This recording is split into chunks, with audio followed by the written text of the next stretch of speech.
রমজানুল মুবারক। আসসালামু আলাইকুম। নুসরাত জাহান সবাইকে স্বাগত আজকের ভোরের আলো নিউজে। প্রথমেই থাকছে শিরোনাম। নির্বাচন বিলম্বিত করার টালবাহানা জনগণ মেনে নেবে না, নজরুল ইসলাম খান। ধর্ষণ শব্দ বাদ দেওয়া নিয়ে ডিএমপি কমিশনারের মন্তব্যের নিন্দা প্রধান উপদেষ্টার কার্যালয়ের।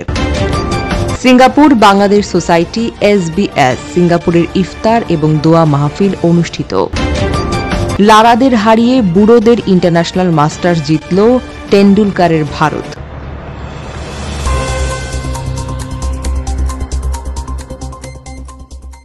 বিএনপির স্থায়ী কমিটির সদস্য নজরুল ইসলাম খান বলেছেন, নির্বাচিত বিলম্বিত করার টালবাহানা জনগণ আর মেনেই নেবে না। অন্তর্বর্তী সরকারের মেয়াদ 6 মাস পর্যন্ত হলেও তার জাতীয় নির্বাচনে নির্দিষ্ট তারিখ ঘোষণা করছে না। সংস্কারের নামে দীর্ঘ সময় ক্ষেপণ কোনো অবস্থায় কাম্য নয়। রোববার ভাসানী অনুসারী পরিষদ আয়োজিত দোয়া ও ইফতার মাহফিলে প্রধান অতিথির বক্তব্যে নজরুল ইসলাম এই সকল কথা বলেন। রাজধানীর শান্তিনগরে একটি হোটেলে এই অনুষ্ঠানের আয়োজন করা হয়। অনুষ্ঠানের সভাপতির বক্তব্যে ভাসানী অনুসারী পরিষদের আহ্বায়ক ও বীর মুক্তিযোদ্ধা শেখ রফিকুল ইসলাম বলেন, বর্তমানে দেশের আইন শৃঙ্খলা পরিস্থিতি উদ্বেগজনক। নির্বাচিত সরকার ছাড়া এই ধরনের পরিস্থিতি থেকে উত্তরণ এখন কোনোভাবেই আর সম্ভব নয়। তিনি অবিলম্বে নির্বাচনের তারিখ ঘোষণার দাবি জানিয়েছেন। ধর্ষণ শব্দটি পরিহার করে ঢাকা মহানগর police DMP commissioner Sheikh Mohammad Sajjad আলীর করা মন্তব্যের নিন্দা জানিয়েছে অন্তর্বর্তী সরকারের প্রধান উপদেষ্টার কার্যালয়।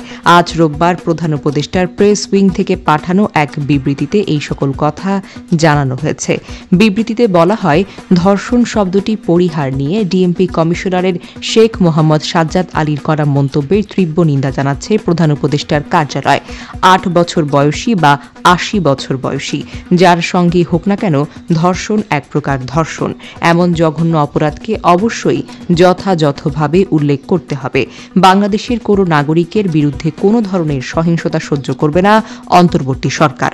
16 মার্চ 2025 তারিখে সিঙ্গাপুর বাংলাদেশ সোসাইটি SBS সিঙ্গাপুরের জুরুং এর আসিয়া কিরিন মসজিদে বিশেষ ইফতার এবং দোয়া মাহফিলের আয়োজন করা হয়।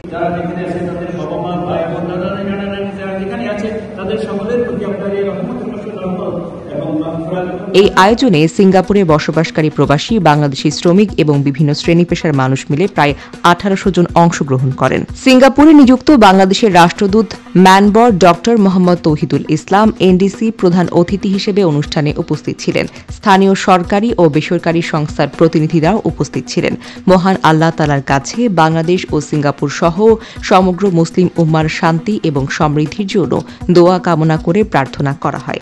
এই অনুষ্ঠানের আয়োজনে আসিয়া কিরিন মসজিদ কমিটি বিশেষভাবে সহযোগিতা প্রদান করেন। লারাদের হারিয়ে বুড়োদের ইন্টারন্যাশনাল মাস্টার্স জিতল টেন্ডুলকারের ভারত। টি-20 বিশ্বকাপ ও চ্যাম্পিয়ন্স ট্রফির পর সাবেকদের টুর্নামেন্ট ইন্টারন্যাশনাল মাস্টার্সও জিতল ভারত। রায়পুরে আজ ফাইনালে ব্রায়ান লারার ওয়েস্ট ইন্ডিজ মাস্টার্স দলকে 6 উইকেটে হারিয়ে চ্যাম্পিয়ন হয়েছে সচিন তেন্ডুলকারের ভারত মাস্টার্স দল। ইন্টারন্যাশনাল মাস্টার্স লিগের প্রথম আসর ছিল এটি। অভিষেক সেই টুর্নামেন্টে লারা টেন্ডুলকারের মুখোমুখি হওয়ার ফাইনালটা একটু বাড়তেই নজর কেড়েছিল। ক্রিকেটের ইতিহাসে অন্যতম সেরা 2 ব্যাটসম্যানের ব্যক্তিগত লড়াইয়ের কারণে দলের মতোই বড় ব্যবধানে জিতলেন টেন্ডুলকার। লাইক এবং সাবস্ক্রাইব করে ভোরের আলো নিউজের সাথেই থাকুন। এমন জানা অজানা সব রকমের আপডেট পেতে ভালো থাকুন, সুস্থ থাকুন। ধন্যবাদ।